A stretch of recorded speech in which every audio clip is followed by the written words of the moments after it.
नमस्कार, कंज्यूमर अड्डा में आपका स्वागत है। मैं हूं मनोज श्रीवास्तव और आज हम बात करने वाले हैं डीप फेक की। और बातचीत इसलिए हो रही है कि डीप फेक का दायरा बढ़ता जा रहा है, खतरा बढ़ता जा रहा है। आप सोचिए कि देश की वित्त मंत्री भी इसकी चपेट में है। वित्त मंत्री के नाम पर डीप फेक वीडियो बना के आपको कोई कहे कि इस योजना में पैसे लगा दो, आपके पैसे रातों रात दोगुने चौगुने हो जाएंगे, तो आप विश्वास तो करेंगे ही। तो विद्वानों ने बहुत पहले ही एक प्रिडिक्शन किया था कि दुनिया में पोस्ट ट्रुथ का एक एरा आएगा, यानी एक ऐसा समय आएगा जब सच के लिए आपको तथ्यों की ज़रूरत नहीं होगी।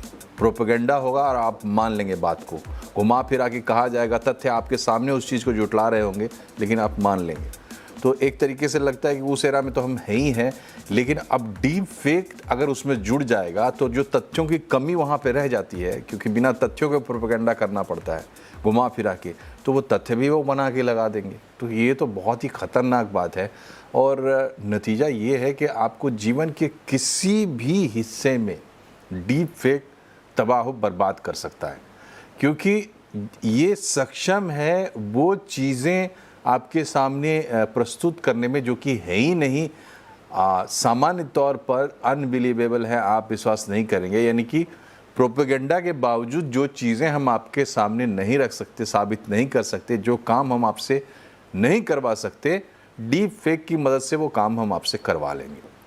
क्योंकि एक तो माहौल है, आपको तैयार किया गया है इसके लिए कि आप प्रोपेगेंडा पर विश्वास करें, झूठ को सच मानने के लिए, पार्शियली सच मानने के लिए आप तैयार हैं। ऊपर से ऐसे सबूत लगा दिए जाएंगे तो आप वो तमाम काम करेंगे जो आपको नहीं करने चाहिए। असंभव था कि वो आप करते, लेकिन अपनी आँखों से, खुली आँखों से जो आप देखते कि नहीं भाई ये बात तो है, ये चीज़ तो है, ये आदमी तो ये कह रहा है, यहाँ तो ये चीज़ हुई है, तो फिर आप उस पर विश्वास कर लेंगे। जैसे कि आजकल आप बहुत ही सोशल मीडिया पर कॉमनली देख रहे होंगे कि बाघ आया, आदमी को उठा के लेके चला गया, लेपर्ड आया, मॉल में घुस गया। ये सब डीप फेक है, फेक हैं। तो फेक और डीप फेक में भी अंतर होता है, उस पर भी हम बातचीत करेंगे। यही सब समझने के लिए आज हमने कुछ एक्सपर्ट्स को बुलाया है, उनसे आपका परिचय कराते हैं, क्योंकि ये सारा काम जो है अब एआई की मदद से हो रहा है ज़्यादातर। तो एआई के एक्सपर्ट और साइबर एक्सपर्ट राहुल डोगरा हमारे साथ है, एआई एक्सपर्ट है हर्ष मैकवान भी हमारे साथ है, और सुप्रीम कोर्ट के एक वकील, साइबर लॉ के एक्सपर्ट दिनेश जोतवानी साहब को भी हमने बुलाया है ताकि थोड़ा इस पर कानूनी पहलू से भी इस पर गौर किया जाए। तो सबसे पहले राहुल जी ये बताइए कि फेक और डीप फेक इन दोनों में क्या अंतर है? Okay, so before I even get into the conversation, let me set the context first. So at this point in time, अगर देखा जाए हमारे इंडिया में we have 480 million social media users. So इसका जो गवर्नेंस है, जो इसका जो इम्पैक्ट है वो बहुत हाई है. If I specifically talk about deep fake and fake, I mean there are certain aspects wherein you just randomly create videos with the help of AI models. Deepfake is something wherein you inculcate the models in such a way wherein it is very difficult for you to figure out whether the application or the program that you have created is correct or not. So it's basically a difference between two components कि कौन सा कितना comprehensively impact कर रहा है end users को. So in a layman's language, basically impact based है ये. कि फेक का इम्पैक्ट बड़ा होगा, ग्रेटर होगा, और जो फेक है वो तो फेक है ही, लेकिन उसमें उतना वो सटीक नहीं होगा, उतना ज़्यादा विश्वसनीय नहीं होगा, उसका आपके ऊपर उतना प्रभाव नहीं पड़ेगा जितना कि डीप फेक का प्रभाव पड़ेगा।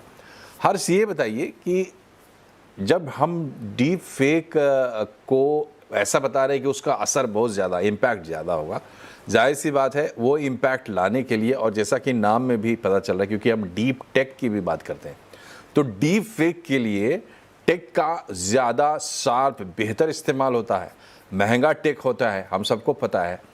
तो सवाल ये है कि ये डीप फेक जो आज क्रिएट हो रहा है, क्या ये बहुत महंगा वाला डीप फेक है जो आपको देख के लगता है कि इसको बनाने में बहुत मेहनत लगती हुई, या जो सामान्य एआई टूल्स आजकल सबके हाथ में मिल गए हैं उससे ही डीप फेक तैयार किया जा सकता है, किया जा रहा है?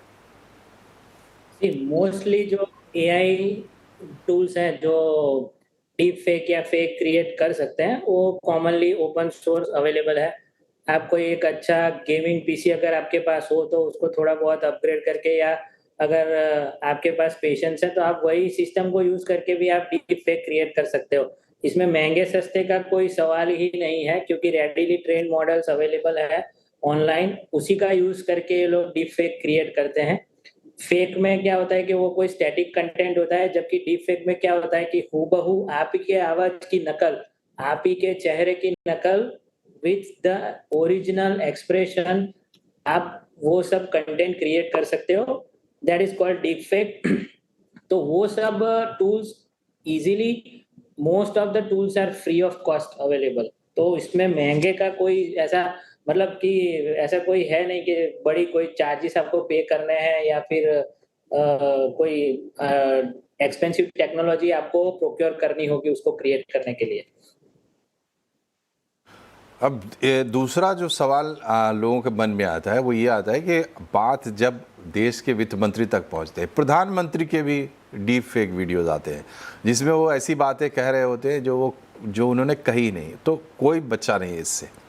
ऐसे में सवाल ये उठता है कि ऐसा क्यों हो रहा है, क्या कोई इस पर कोई रोक छेक नहीं है, और क्या इसकी बैक लिंकिंग की जा सकती, मतलब इसको ट्रैक किया जा सकता है कि नहीं किया जा सकता? ये सब बहुत कॉमन सवाल लोगों के मन में है। पहले जोतवानी साहब से समझते हैं कि इस पे क्या रोकथाम है, मतलब रोकथाम इन द सेंस कि अगर कोई करता है, पकड़ा ही जाता है, तो क्या होगा उसके साथ? डिपेंडिंग ऑन उन्होंने क्या किया है, किस चीज का डीप फेक बनाया है, उस तरीके से उन पे ऑफेंस के धाराएं लगेंगी। जैसे किसी ने कई बार ऑनरेबल होम मिनिस्टर के डीप फेक आए हैं, तो उनके ऊपर जो भारतीय न्याय संहिता की सेक्शंस तो लगेंगे ही, आईटी एक्ट के तो लगेंगे ही, पर रिप्रेजेंटेशन ऑफ पीपल एक्ट जो कि बहुत ही ऑफेंसेस उसमें भी लगेंगे, क्योंकि वो मैनिपुलेट कर रहे हैं, इलेक्शंस को भी मैनिपुलेट कर रहे हैं। तो एक जगह नहीं चलेंगे इनके केसेस, बहुत जगह चलेंगे। तो डिपेंडिंग कि क्या है, अगर माइनर इन्वॉल्व है कोई तो पॉक्सो भी लग जाएगा उसमें। सो बहुत सारे ऑफेंसेस होते हैं जब कोई डीप फेक करता है। आपने पहले सवाल पूछा मनोज जी कि वैसे फेक और डीप फेक में फर्क क्या है, तो मैं लीगली थोड़ा सा बताना चाहूंगा कि क्या फर्क है। अगर फेक है तो आप आइडेंटिफाई कर सकते हैं कि ये फेक है, और लोग फिर भी उस पर इन्वेस्ट करते हैं। तो जिसने क्रिएट किया है ना, तो वो कहेगा कि मैंने तो एज अ कार्टून बनाया या मैंने एज अ फेक किया था, सबको पता है ये फेक है। पर डीप फेक में जो बोल रहा है, जो बना रहा है वीडियो, उस पे ज्यादा वो है, जो लैब में बैठ के बना रहा है और उसके बेसिस पे जो इन्वेस्ट कर रहा है, जो सर्कुलेट कर रहा है, तो इसमें सब इन्वॉल्व हो जाते हैं। जो वो एनिमेशन या जो डीप फेक बना रहा है वो भी इन्वॉल्व हो जाएगा, और जिसके थ्रू चीटिंग हुई है, जिस किसी ने इन्वेस्टमेंट के लिए बोल दिया फाइनेंस मिनिस्टर, जो चीटिंग करवा रहा है, अपने प्लेटफॉर्म में पैसे ले रहा है, वो भी इन्वॉल्व होगा, और जो बना रहा है। हो सकता है फेक में, क्योंकि फेक में तो वो कहेगा कि मैंने, जो जिसने बनाया वो कहेगा जी मैंने तो ये डीप फेक बनाया नहीं था, है मैंने तो ये बनाया था कि ये इसमें कार्टून की तरह नजर आए। तो वो बच सकता है इन अ वे कि ही हैड नो इंटेंशन कि ये सर्कुलेट हो।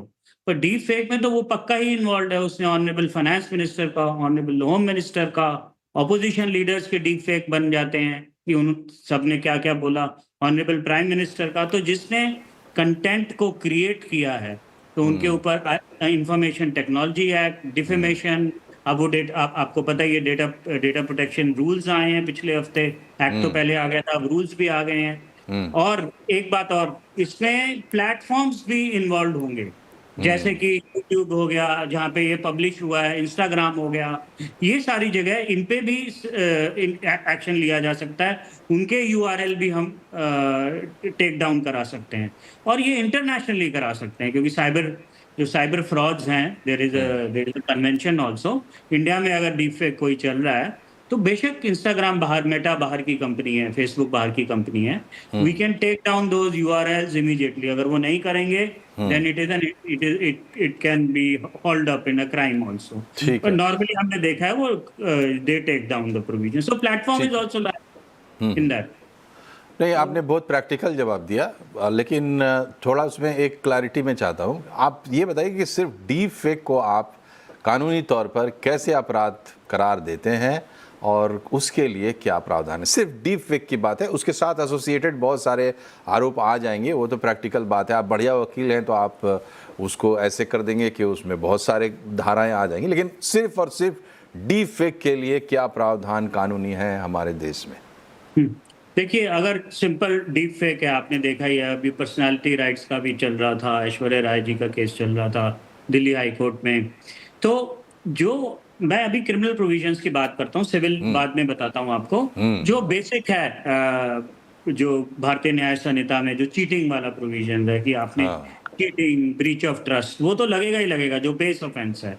फिर आपका जो डेटा प्रोटेक्शन, क्योंकि आपके पर्सनालिटी राइट्स उन्होंने ले लिए, तो डेटा प्रोटेक्शन एक्ट उसके प्रोविजंस में होगा। Information technology act 2000 section 66E, 66D, ये सारे इन्वोक होंगे, जिनमें again there is a criminal aspect to it. और ऑफ कोर्स डिफेमेशन, अगर मान लो कि किसी का मजाक उड़ाया गया हो या उसने बोला ना हो, तो डिफेमेशन भी लगेगा उस केस में। अगर ये डीप फेक इलेक्शंस के लिए यूज होता है तो इलेक्शन रिप्रेजेंटेटिव, ठीक बात है, लेकिन फिर आप वो उसी रास्ते पर बात बता रहे हैं, ठीक है, लेकिन डीप फेक के लिए अगर वकील साहब डीप फेक के लिए कहें तो हमारे यहाँ आप समझो 420 जैसा मामला है, धोखाधड़ी का मामला है, पर से डीप फेक तो वही है ना? हाँ जी, हाँ, पर से वही है। ठीक है, और इसमें जिसकी पर्सनालिटी वो हुई है, वॉयलेट हुई है, ऐश्वर्या राय के, ठीक है, नहीं उसके असर से जो कुछ भी अपराध हुए वो सब तो आएंगे ही, बात सही है। और इस पूरे चेन में जो लोग शामिल हैं वो सभी लोग लाइबल होंगे। बनाने वाला लाइबल होगा, उसको पब्लिश करने वाला लाइबल होगा, उसको शेयर करने वाला, डिस्ट्रीब्यूट करने वाला लाइबल होगा, उसको प्रोटेक्ट करने वाला लाइबल होगा, वगैरह वगैरह वगैरह, वो तो होगा ही। लेकिन ये सब कुछ तब होगा जब आप इस पीछे जा पाएंगे, ट्रेस कर पाएंगे। तो हर्ष जी ये बताइए कि क्या साइबर क्राइम में भी यही समस्या हमारे सामने आती, किसी भी तरीके के साइबर क्राइम में, क्या हम पीछे जाके पता कर सकते हैं कि, चूंकि टेक्नोलॉजी को तो हम अडॉप्ट ही इसी शर्त पर करते हैं कि उसका फुटप्रिंट होता है, लेकिन जब किसी को पकड़ने की बात होती है तब तो हमें ये स्मार्टनेस तो आज तक हमें जल्दी दिखाई नहीं देती। क्या वजह है इसकी? सबसे बड़ी वजह है कि जो हमारी एजेंसीज है जो ये डिटेक्शन और प्रिवेंशन का काम करती है, they are not properly train. तो हमको चोरों से ज़्यादा एडवांस होना पड़ेगा, क्योंकि चोर तो बता के चोरी तो करेगा नहीं, इसलिए हमको उनसे आगे का सोचना पड़ेगा। और एडवांसमेंट और उसकी ट्रेनिंग हमारी लॉ एजेंसी और लॉ एनफोर्समेंट एजेंसीज को देनी पड़ेगी, क्योंकि हमारे ऑफिसर्स या उनके जो कलीग्स हैं जो ये रिसर्च और ये एनफोर्समेंट का काम करते हैं, दे कांट इवन फाइंड के ये फेक है या डीप फेक है या रियल है। इतनी ट्रेनिंग भी अभी हमारे देश में लोगों के पास नहीं है, तो पहले तो ट्रेनिंग करनी पड़ेगी। दूसरा, कुछ टूल्स अवेलेबल है जो रेडीली आइडेंटिफाई कर सकते हैं कि ये फेक है या डीप फेक है। फिर उसके बाद जाके उसके रूट कॉज, मतलब रूट में जाने की बात आती है, तब जाके हम आईपी एड्रेस ट्रेस डाउन करके जो नॉर्मल तरीके से हम लोग जो व्हाट्सएप मैसेजेस या थ्रेड्स जैसे हम लोग रिकवर करते हैं, ईमेल और वो सब, सेम टेक्नोलॉजी इसमें भी यूज़ कर सकते हैं। बट फर्स्ट ऑफ ऑल हमको उसको आइडेंटिफिकेशन की हमको ट्रेनिंग चाहिए सबको, और वो जब रेडीली अवेलेबल हो गए ट्रेनिंग और वो सब, तब जाके हम आगे की जो टेक्नोलॉजी में जो ये लोग ये यूज़ करके ये सब फैला रहे हैं, मतलब इंस्टाग्राम या कोई भी प्लेटफॉर्म पे ये लोग हैं, उसके बाद में प्लेटफॉर्म की हेल्प लेनी पड़ेगी, जिसमें इसके आईपी एड्रेसेस हैं, डेटा लॉग्स हैं, अगर वीपीएन यूज़ किया है तो वीपीएन के लॉग्स हैं, या फिर कोई किसी भी जो उसका ओरिजिनेटिंग सोर्स है उसके मेटा आइडेंटिफायर्स है, उन सब का यूज़ करके हम इनको सर्च करना पड़ेगा। पर उसके ये सब कुछ अवेलेबल है, पर उसके लिए हमारी एजेंसीज को ट्रेन होना पड़ेगा, क्योंकि ये लोग बहुत जल्दी इवॉल्व हो जाते हैं। अगर उनको आपकी एक टेक्निक पता चल जाती है कि आप इससे उनको पकड़ लेते हो, तो वो कल कुछ दूसरा लेके आएंगे। जैसे कि हमारे कुछ प्लेटफॉर्म है, टेलीग्राम है या कोई दूसरे मैसेजिंग ऐप्स है, वो लोग कोई मेटा डेटा रखते नहीं है या शेयर नहीं करते हैं। तो अगर ऐसे चैलेंजेस है तो उसको ओवरकम करने के लिए भी हमको खुद के टेक्नोलॉजीज डेवलप करने पड़ेंगे या अपने खुद के मेथोडोलॉजीज भी हमको डेवलप करने पड़ सकते हैं। जी, तो ये है बात तैयारी की कि जब आप कोई हथियार उठाते हैं तो उस हथियार की ट्रेनिंग आपके पास होनी चाहिए। जब आप कोई चीज़ अपनाते हैं उसकी सुरक्षा भी आपके पास होनी चाहिए। ये सब तरफ बात है। डीप टेक या जो डीप फेक की हम बात करें वो तो एक ट्रिगर पॉइंट है, लेकिन अगर आप देखेंगे तो ये सब पे लागू होता है। जो फ्रॉड्स हो रहे हैं, साइबर फ्रॉड्स हो रहे हैं, वो सब भी। अब सवाल ये है कि हम कोई भी चीज़ अपनाते हैं तो उसके यूज़ के लिए अपनाते हैं, मिसयूज़ उसका होता है, उसको हमें रोकना है। उसके लिए सुरक्षा हमारे पास होनी चाहिए, जिसकी आज हम सभी विद्वान लोग बैठ के चर्चा कर रहे हैं कैसे बचा जाए।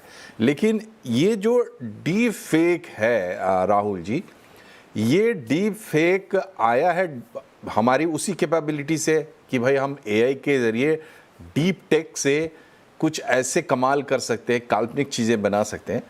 सवाल ये है कि वो यूज़ क्या है, कौन सी ज़रूरी चीज़ें हैं जिसको करने के लिए हमने टेक्नोलॉजी बनाई और उसका गलत इस्तेमाल इधर हो रहा है। क्या हम उसके बिना काम नहीं कर सकते, ये समझना भी लोगों के लिए बहुत ज़रूरी है। क्योंकि बहुत सारे लोग समझते हैं कि ऐसी टेक्नोलॉजी है तो उसको बैन ही क्यों ना कर दिया जाए। देखिए, जो टेक्नोलॉजी इंट्रोड्यूस की गई है उसका मेन इंटेंट तो यही है कि हमारी डे टू डे एक्टिविटीज आसानी से की जा सके। हमारे पास कई सारे एक्ट हैं, चाहे हमारे पास डीपीडीपी एक्ट है, चाहे हमारे पास आईटी रूल है, we have section 353, section 111। But लेकिन हम कितने प्रोएक्टिवली उसको इम्प्लीमेंट करें, वो चीज़ें बहुत मैटर करती है। मैं आपको एग्जांपल देना चाहूँगा, जो हमारा गवर्नेंस मैकेनिज्म है, ये जो अकाउंटेबिलिटी है, ये सिर्फ गवर्नमेंट स्पेसिफिक अकाउंटेबिलिटी नहीं है। ये बेसिकली हर एक ऑर्गेनाइजेशन को, जब हम एक मॉडल बिल्ड कर रहे हैं, हम एक मशीन लर्निंग एल्गोरिथम क्रिएट कर रहे हैं, या फिर हम कोई भी एक इनिशिएटिव इम्प्लीमेंट कर रहे हैं जो हम अपने मॉडल को ट्रेन करने के लिए, हमें पीछे रूल्स डिफाइन करने पड़ेंगे। इसके साथ-साथ हर एक ऑर्गेनाइजेशन को, हर एक एजेंसी को एक proper comprehensive trust and safety mechanism भी बनाना पड़ेगा, जिसकी वजह से हम अपने जितने भी कंटेंट क्रिएट हो रहे हैं, उसके पूरे ऊपर गवर्नेंस मैकेनिज्म ला सकें। मैं आपको एक और एग्जांपल देता हूँ। हम लोग सारी social media applications create use करते हैं। कई सारे इंस्टेंसेस ऐसे होते हैं कि जब हमने कुछ आइडेंटिफाई किया और हमने रिपोर्ट करा। रिपोर्ट करने के विदिन फ्रैक्शन ऑफ सेकंड्स आपको रिस्पॉन्स आ जाता है, वी कैन नॉट टेक इट डाउन क्योंकि ये कम्युनिटी गाइडलाइंस ब्रीच नहीं कर रहा। उसके पीछे रीज़न ये है क्योंकि उसमें ह्यूमन इंटरवेंशन नहीं है। उसके पीछे एक मशीन लर्निंग एल्गोरिथम है जिसने आपकी प्रॉब्लम को डिटेक्ट ही नहीं करा। चाहे उसके अंदर वायलेशन था, चाहे उसके अंदर प्रॉब्लम थी। ये एक मेजर लूपहोल है जो हमारी कम्युनिटी गाइडलाइंस डिफाइन की गई हैं। हमें सबसे पहले एज़ एन ऑर्गनाइजेशन, जो भी कंपनीज़ एक एल्गोरिथम डिफाइन कर रही हैं, उनको अपनी कम्युनिटी गाइडलाइंस को स्ट्रेंथन करना पड़ेगा। The content that we users are reporting, जो भी हम रिपोर्ट कर रहे हैं, ह्यूमन इंटरवेंशन की पॉसिबिलिटी इंक्रीज करनी पड़ेगी। मशीन लर्निंग एल्गोरिथम को रिफाइन करना पड़ेगा, और तब तक करना पड़ेगा जब तक उसका मॉडल एक्यूरेसी इंप्रूव नहीं होती। अदरवाइज ये कंटेंट फ्लो करता रहेगा। आपको मैं एक और एग्जांपल देता हूँ। जो हमारी गाइडलाइंस हैं, कोई भी आप एआई कंटेंट बनाइए, 10% उस एआई कंटेंट का एक मतलब वाटरमार्क होना चाहिए आपके कंटेंट में, शोकेसिंग दैट कि ये एआई इमेज है। बट बैड एक्टर्स क्या करती हैं, आप उसको क्रॉप करके आप फ्लोट कर दो। लेकिन with the help of meta data, ये कई सारे हमारे फैक्टर्स हैं जो आपकी ऑर्गेनाइजेशंस, जो हमारी गवर्नमेंट ऑर्गेनाइजेशंस हैं, जहाँ और मे बी ऐप जो हैं, जो राहुल, ऑलरेडी यहाँ फ्लोट एक कर रही छोटे हैं से मार्केट ब्रेक में। के लिए हमें रुकना होगा। और जो बात आप कह रहे हैं उसमें एक चीज़ मैं हाईलाइट करना चाहता हूँ। बहुत अच्छी बात आपने कही कि आप प्रैक्टिकली ये देखते होंगे फेसबुक, मेटा पर या ऐसे किसी प्लेटफॉर्म पर, जब आप किसी चीज़ को रिपोर्ट करते हैं 100% श्योर होके कि ये इसको तो कम्युनिटी गाइडलाइन में आना ही आना चाहिए, लेकिन वो नहीं आता, वो बच जाता है। तुरंत आपको रिस्पांस मिल जाता है कि नहीं जी, इस चीज़ को तो हम रोक नहीं सकते, चाहे उसमें कुछ भी हो। मतलब कोई फेक चीज़ हो या नफ़रत फैलाने वाली कोई चीज़ हो, हेट स्पीच जिसको बोलते हैं, वायलेंस हो, साफ दिख रहा है वायलेंस है, मगर वो पार हो जाता है। ऐसा लगता है कि वो हेवीली टिल्टेड हैं टुवर्ड्स दैट कंटेंट एंड ना कि जो यूज़र है उसकी तरफ। इस पर ध्यान देने की ज़रूरत है। इस चीज़ को मैं हाईलाइट करना चाह रहा था। यहाँ एक छोटा सा ब्रेक हम लेते हैं। ब्रेक के बाद लौटेंगे तो थोड़ा विद्वानों से ये जानने की कोशिश करेंगे कि हमारे आपके जैसे आम लोग के लिए क्या बचाव है और हम किस तरीके से पहचान कर सकते हैं। और ब्रेक के बाद एक बार फिर से आपका स्वागत है कंज्यूमर अड्डा में। आज हम बात कर रहे हैं डीप फेक की, कि इस पे ब्रेक लगना बहुत ज़रूरी है। बहुत कुछ ज़्यादा ये बढ़ता जा रहा है, मतलब हमारे टॉलरेंस लेवल्स के चलते भी तो बढ़ रहा है। अगर हम बर्दाश्त नहीं करेंगे तो बढ़ेगा नहीं।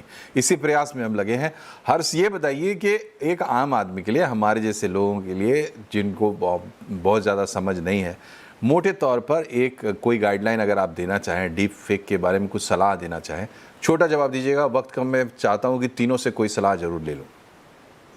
देखिए, डीप फेक पहचानने का पहला तो वो है कि वो उसके लिप और आवाज दोनों सिंक्रोनाइज कभी एक साथ होते नहीं है।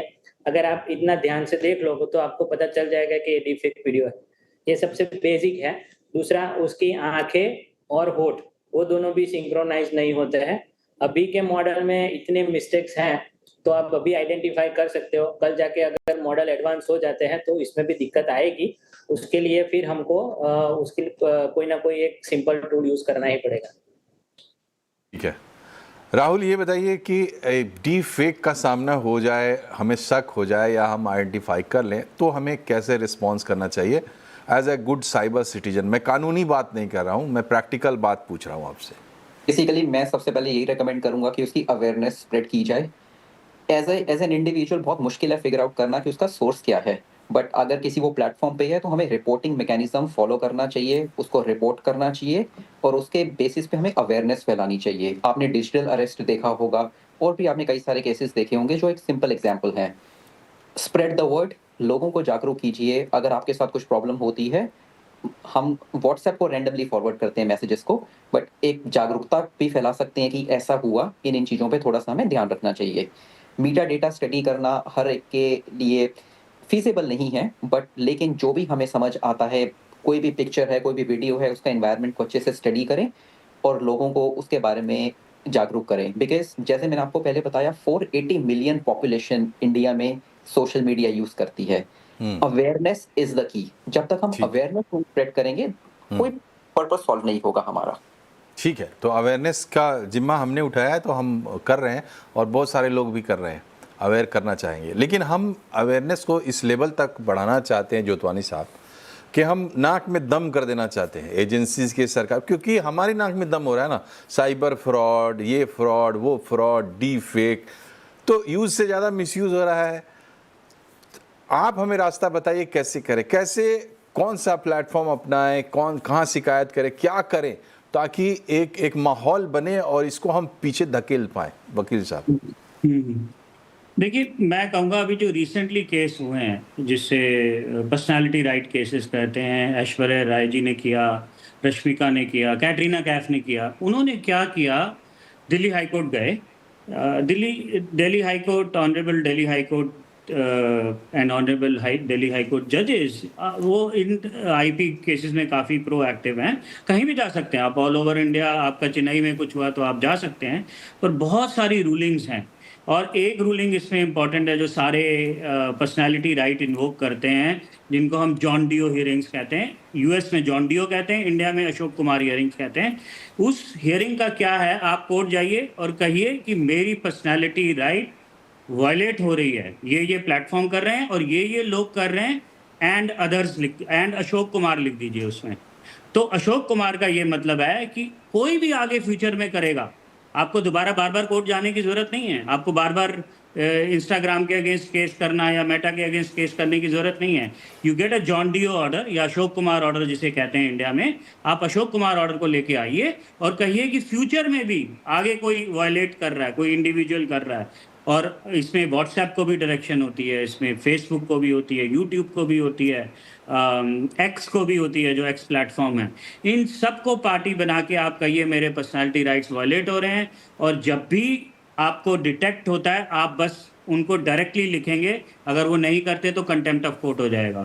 तो एक जनरल ऑर्डर को दिल्ली हाई कोर्ट पास कर देता है, वेरी जनरल ऑर्डर, कि आगे से भी कुछ हो और आपको बार बार पार्टी बनाने की जरूरत नहीं कि आपको 10 बार केस करना पड़ेगा, क्योंकि ये ओवर द ईयर्स होता रहेगा।